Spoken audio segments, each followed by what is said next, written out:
Hello everyone, welcome back to my channel. I hope आप सभी बहुत अच्छे होंगे। तो चलिए बिना टाइम वेस्ट किए बढ़ते हैं आज के टॉपिक की तरफ। आज हम लोग सीखने वाले हैं रिएक्शन विथ मेटल्स। तो सबसे पहला रिएक्शन हम इसमें देखने वाले हैं सोडियम के साथ, विथ सोडियम।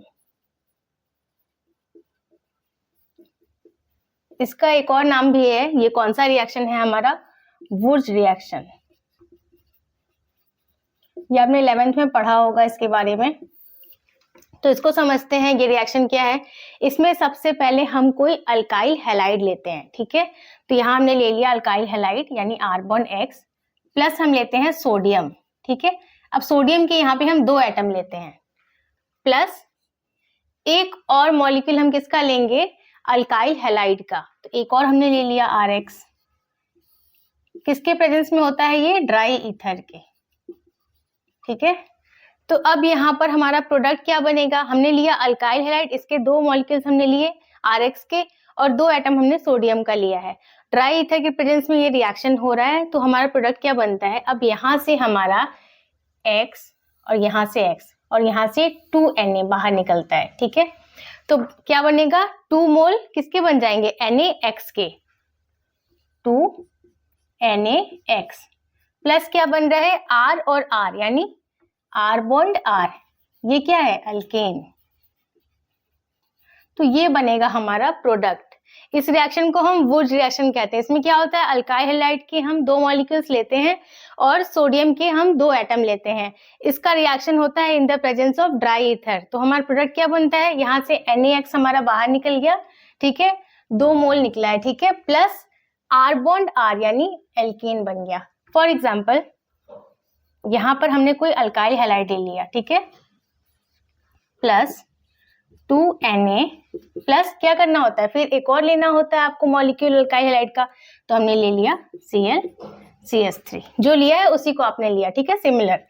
यहाँ पर आप एरो पे क्या लिख देंगे? Dry ether. अब हमारा प्रोडक्ट क्या बन जाएगा? यहाँ से क्या निकलेगा? Cl और यहाँ से निकलेगा Cl और ये 2Na। तो बचा क्या आपके पास? बना यहाँ पर 2NaCl plus CH3 bond CH3, ठीक है। यानी ये क्या है? CH3 बॉन्ड CH3 यानी ये क्या है? C2H6 यानी एथेन है ये आपका। अब यहाँ पर आप देखिए, यहाँ पर क्या हो रहा है? यहाँ पर हमने लिया था क्लोरोमीथेन, यानी यहाँ नंबर ऑफ कार्बन एटम्स कितने थे? यहाँ पर 1 थे, और जो हमारा प्रोडक्ट बन रहा है वहां पर नंबर ऑफ कार्बन एटम्स 2 है, ठीक है। मतलब कार्बन की संख्या यहाँ पर बढ़ रही है, ठीक है। तो इसको हम बोलते हैं, यहाँ से देखिए, यहाँ से यहाँ पर देखिए, यहाँ कार्बन हमने 1 लिया था, यहाँ पर कार्बन हो गया 2 आपका। तो इसको हम प्रोसेस को क्या बोलते हैं? Ascent of chain. मतलब जो कार्बन की काउंटिंग है वो बढ़ जा रही है, इंक्रीज हो जा रही है नंबर ऑफ कार्बन एटम्स, तो उसको हम बोलते हैं एसेंट ऑफ चेन। तो आपको जब कन्वर्जन का क्वेश्चन पूछा जाएगा तो उस टाइप से पूछा जा सकता है कि क्लोरोमीथेन से आपको बनाना है क्लोरोएथेन, ठीक है, या कोई सा भी इस टाइप का आपको क्वेश्चन दे दे, प्रोपेनॉल से ब्यूटेनॉल बनाना है। तो इस टाइप के क्वेश्चन आपको कन्वर्जन के मिल सकते हैं, जहां क्या होगा आपका? एसेंट ऑफ चेन, यानी कार्बन की संख्या आपकी इंक्रीज हो जाएगी। क्लियर है? अब एग्जाम में जो आपको क्वेश्चन देगा तो वो इस तरीके से ना देखे, इस तरीके से भी दे सकता है। मान लीजिए आपको दे दे CH3Cl, ठीक है, एरो पे आपको दे दे Na ड्राई ईथर। तो यहाँ पर आपको खुद से समझ लेना है कि यहाँ पर क्या है आपका? वुर्ज रिएक्शन हो रहा है। इट मीन्स यहाँ पर आपको 2 एटम लगाने होंगे सोडियम के, और क्या करना होगा? यहाँ पर आपको 2 मॉलिक्यूल लेने होंगे अल्काइल हैलाइड के। तो हमारा प्रोडक्ट क्या बन जाएगा फाइनली? CH3 बॉन्ड CH3 और आपका NaCl बाहर निकल जाएगा। क्लियर है?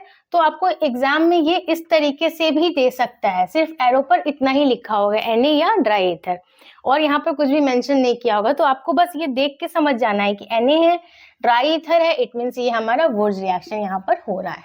तो इस तरीके से आपको एग्जाम में क्वेश्चंस मिल सकते हैं। इसको आप कहीं पर नोट डाउन कर लीजिए, मैं एक और एग्जाम्पल आपको समझा देती हूँ। नेक्स्ट एक और एग्जाम्पल देखते हैं। अगर मान लीजिए हमने ले लिया C2H5Br प्लस यहाँ पर ले लिया हमने 2Na प्लस क्या लेंगे?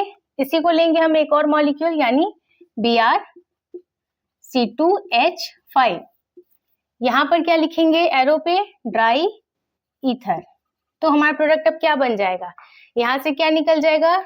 2NaBr, ठीक, तो बना क्या 2NaBr प्लस C2H5 और C2H5 यानी C2H5 देन C2H5 यानी यहाँ पर क्या बन रहा है आपका C4 और H10 यानी कि C4H10 क्या होता है आपका ब्यूटेन। यहाँ पर क्या हो रहा था देखिए, यहाँ पर हमने कितने कार्बन एटम लिए थे, 2 लिए थे ना, और यहाँ पर बन गए 4 यानी यहाँ पर क्या हो रहा है एसेंट ऑफ चेन हो रहा है। ठीक है, इसको कहीं पर नोट डाउन कर लीजिए। एक और एग्जांपल मैं आपको समझाती हूँ। यहाँ पर जैसे हमने लिया है तो क्या किया, यहाँ पे हमने सिमिलर लिया हुआ है, यहाँ पर C2H5Br, इसी के एक और मॉलिक्यूल को हमने यहाँ लिया है C2H5Br। लेकिन अगर हम कोई डिफरेंट मॉलिक्यूल यहाँ पर ले लें तब क्या होगा उस सिचुएशन में, उसको समझते हैं। इसको कहीं पर नोट डाउन कीजिए, मैं इसको रफ कर रही हूँ। अब एक और एग्जाम्पल देखते हैं। अब यहाँ पर मान लीजिए हमने ले लिया अल्काइल हैलाइड कोई CH3Cl प्लस 2Na प्लस हमने क्या किया, यहाँ पर CH3Cl ना लेके हमने कोई डिफरेंट ले लिया, तो हमने मान लीजिए ले लिया यहाँ पर Cl C2H5, यहाँ पर ड्राई ईथर। अब हमारा प्रोडक्ट क्या बन जाएगा, यहाँ से क्या निकल जाएगा Cl और यहाँ से 2Na, तो बनेगा क्या 2 मोल्स ऑफ NaCl प्लस क्या बन जाएगा CH3 और यहाँ पर C2H5 यानी CH3 C2H5। इसको आप ऐसे भी तो लिख सकते हैं ना 2NaCl प्लस CH3 C2H5 को आप क्या लिख सकते हैं CH2 बॉन्ड CH3। ये क्या है C2H5 भी तो है C2 और H5। ठीक है, तो ये यहाँ पर आप देखिए क्या बना 2NaCl प्लस अगर आप इसको फाइनली देखेंगे तो क्या बन रहा है ये 2NaCl प्लस C3 और H आपका बन रहा है कितना, यहाँ पे बन जा रहा है H आपका 3 3 6 और 2 8 C3H8 यानी क्या बन गया आपका यहाँ पर प्रोपेन। क्लियर है ये चीज, यहाँ पर बन गया हमारा प्रोपेन। यहाँ पर हमने क्या लिया था, यहाँ लिया था हमने CH3Cl और यहाँ पर हमने लिया था Cl C2H5 यानी C2H5Cl, यहाँ लिया था क्लोरोमीथेन, यहाँ लिया था क्लोरोएथेन। तो हमारा जो प्रोडक्ट बना वो क्या बन गया, एक तो हमारे यहाँ पे प्रोपेन बन गया। लेकिन यहाँ पर सिर्फ प्रोपेन नहीं बनेगा, क्योंकि यहाँ पर जो भी आपका रिएक्शन हो रहा होता है वो किसी वेसल के अंदर हो रहा होता है, और वहां पर ऐसा नहीं है कि जो CH3Cl हमने लिया है इसका सिर्फ कोई एक मॉलिक्यूल ही रिएक्शन में पार्टिसिपेट कर रहा है, इसके कई सारे मॉलिक्यूल्स होंगे अंदर। तो क्या होगा यहाँ पर एक और सिचुएशन बन सकती है कि ये CH3Cl ठीक है प्लस 2Na, अब ये अपने ही एक और मॉलिक्यूल के साथ में वुर्ज रिएक्शन कर रहा होगा, तो यहाँ पर क्या हो जाएगा CH3Cl प्लस 2Na और यहाँ पर ClCH3 गिव्स, यहाँ पर क्या है ड्राई ईथर है। ठीक है, यहाँ से क्या होगा 2 मोल आपके NaCl बाहर निकल जाएगा। ठीक है, 2NaCl प्लस क्या बन जाएगा CH3 bond CH3 bond CH3 यानी ये क्या है आपका C2H6, ये है आपका एथेन। ठीक है, एक तो आपने देखा क्या बना प्रोपेन, एक बना एथेन। एक और सिचुएशन हो सकती है यहाँ पर, अगर मान लीजिए यहाँ पर जैसे हमने लिया था C2H5Cl, यहाँ पर CH3Cl का सेम मॉलिक्यूल एक और आकर रिएक्शन में पार्टिसिपेट कर रहा है। ऐसे ही ये भी सिचुएशन हो सकती है कि यहाँ पर C2H5Cl प्लस 2Na प्लस ये अपने ही एक और मॉलिक्यूल के साथ में वो रिएक्शन कर ले, तो क्या हो जाएगा ClC2H5, यहाँ पर हो गया आपका ड्राई ईथर। ठीक है, अब यहाँ से क्या बाहर निकल जाएगा 2NaCl प्लस क्या निकलेगा C2H5 bond C2H5 bond C2H5 यानी ये आपका क्या है C4H10। ठीक है, यानी ये है आपका ब्यूटेन। अब यहाँ पर आप देखिए ये जब हमने लिया था रिएक्शन कराने के लिए क्लोरोमेथेन और क्लोरोएथेन, तो क्या बना, एक बार तो प्रोपेन बन गया, एक सिचुएशन आई तो उसमें क्या हुआ एथेन बन गया, एक सिचुएशन में ये ब्यूटेन भी बन गया। मतलब ये सारी पॉसिबिलिटीज थी कि ये तो आपका मेन रिएक्शन हुआ, बट यहाँ पर ये भी बन सकता था।